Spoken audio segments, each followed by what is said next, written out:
নোয়াখালীর প্রত্যন্ত জনপদে উচ্চশিক্ষার আলো ছড়িয়ে দিতে 2006 সালে যাত্রা শুরু করে নোয়াখালী বিজ্ঞান ও প্রযুক্তি বিশ্ববিদ্যালয়। প্রতিষ্ঠার 2 দশক পূর্ণ হতে চললেও নানা প্রতিকূলতা, অবকাঠামোগত সংকট, শিক্ষক স্বল্পতা এবং গবেষণায় সীমাবদ্ধতার মধ্য দিয়েই এগিয়ে চলেছে দেশের অন্যতম এই উচ্চশিক্ষা প্রতিষ্ঠান। প্রতিষ্ঠার পর থেকে বিজ্ঞান, প্রযুক্তি, ব্যবসায় শিক্ষা, সামাজিক বিজ্ঞান ও মানবিক বিভাগের সম্প্রসারণ ঘটেছে।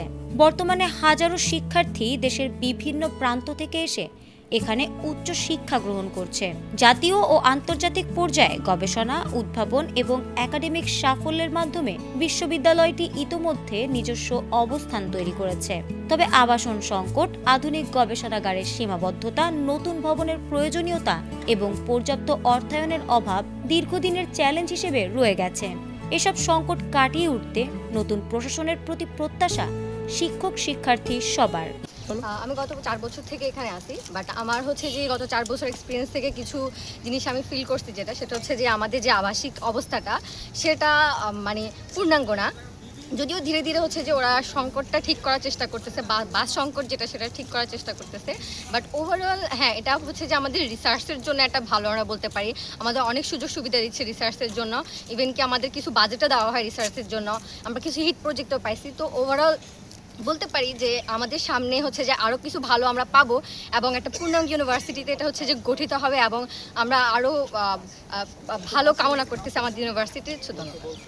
সে বার্ষিকতে পড়তে যাচ্ছি আমার স্বপ্ন পূরণ করার জন্য। বিশেষ করে সোনাপুর থেকে নোয়াখালী ক্যাম্পাস পর্যন্ত যে রাস্তা বেহাল দশা, এর ছাড়া আমাদের পর্যাপ্ত আবাসন নাই, ক্লাসরুম সংকট, ক্লাসরুম যে পরিমাণ থাকা দরকার আসলে তা নাই। কিছু ডিপার্টমেন্ট ক্লাস করলে, কিছু বেস ক্লাস করলে বেস ক্লাস পাই না। তারপরে হচ্ছে পর্যাপ্ত টিচারের সংকট। আমরা 20 বছরে যা আশা করছি আসলে তা পাই নাই। অলরেডি একাডেমিক 3 হওয়ার কথা, দুর্নীতির কারণে তাও বন্ধ হয়ে গেছে। আমরা বর্তমান সরকারের কাছে আশা করছি আমাদের বিশ্ববিদ্যালয়ের দিকে একটু নজর দিবেন এবং ভালো কিছু পাবো আশা করি। বিভিন্ন জটিলতা আছে, যেখানে আমাদের ক্লাস সংকট বা অন্যান্য সংকট আছে, টিচার সংকট আছে। তো এই জিনিসগুলো আস্তে আস্তে কেটে উঠবে এটা আশা করি। এছাড়াও আমাদের গবেষণা খাতেও রিসেন্টলি কিছু কাজ হচ্ছে, যেটা আমাদের ক্যাম্পাসের র্যাঙ্কিং সহ অন্যান্য দিকে এগিয়ে যাচ্ছে। তো আমরা আশা করি যে আরও বেশি এগিয়ে যাবে এবং বর্তমান যে প্রশাসন তারাও চেষ্টা করছে ক্যাম্পাসটাকে এগিয়ে নিয়ে যাওয়ার জন্য। আমরা আশা করি যে আমাদের এই বিশ্ববিদ্যালয়টা নবীপ্রবী বাংলাদেশের মধ্যে একটা ভালো মান বা সুনাম অর্জন করবে আর কি। আমার প্রশাসনের কাছে প্রথম দাবি হলো যে আমাদের শিক্ষার্থীরা এখনও আবাসন সংকটে ভুগছে, আমাদের পর্যাপ্ত পরিমাণ হল নেই। তো নতুন প্রশাসনের কাছে এবং বিশ্ববিদ্যালয় দিবস উপলক্ষে প্রশাসনের কাছে আমার একটা অনুরোধ থাকবে যে আপনারা আবাসিক শিক্ষার্থীদের কথা চিন্তা করবেন, সে তার ল্যাকিংসগুলো যাতে পূরণ করে, আর আমরা প্রত্যেকটা ডেপ্টের প্রতি যাতে সঠিক বিচার করে, কোনোটা ডেপ্টকে যাতে বেশি যাতে না দেয়, আবার কোনো ডেপ্টকে যাতে কম যাতে না দেয়, প্রত্যেকটা ডেপ্টকে যাতে সমান চোখে দেখে। রিসার্চ কেন্দ্রিক, যেমন গত বছর আমাদের এখানে রিসার্চ ফেয়ার হয়েছিল, যদি রিসার্চ ফেয়ারটাও এই বছর করা যেত বিশ্ববিদ্যালয় দিবসে, তাহলে সেটা আরও অনেক সুন্দর হতো। আমরা আশা রাখবো যে আমাদের নবনিযুক্ত উপাচার্য এবং উপাচার্য দুইজনই এই শিক্ষা এবং গবেষণামূলক কাজগুলো আরও এগিয়ে নিয়ে যাবে। সম্প্রতি দায়িত্ব গ্রহণ করেছেন নতুন উপাচার্য ও উপাচার্য। তাদের নেতৃত্বে শিক্ষা, গবেষণা, প্রশাসনিক দক্ষতা এবং অবকাঠামো উন্নয়নে নতুন গতি আসবে বলে মনে করছেন সংশ্লিষ্টরা। বিশ্ববিদ্যালয়ের শিক্ষকরা বলছেন, আধুনিক গবেষণাগার, আন্তর্জাতিক সহযোগিতা, দক্ষ শিক্ষক নিয়োগ এবং শিক্ষার মানোন্নয়নের মাধ্যমে নবীপ্রবীকে দেশের শীর্ষ বিশ্ববিদ্যালয়ের কাতারে নিয়ে যাওয়া সম্ভব। প্রত্যেকটা বিষয়ই আমরা অ্যাড্রেস করার চেষ্টা করব।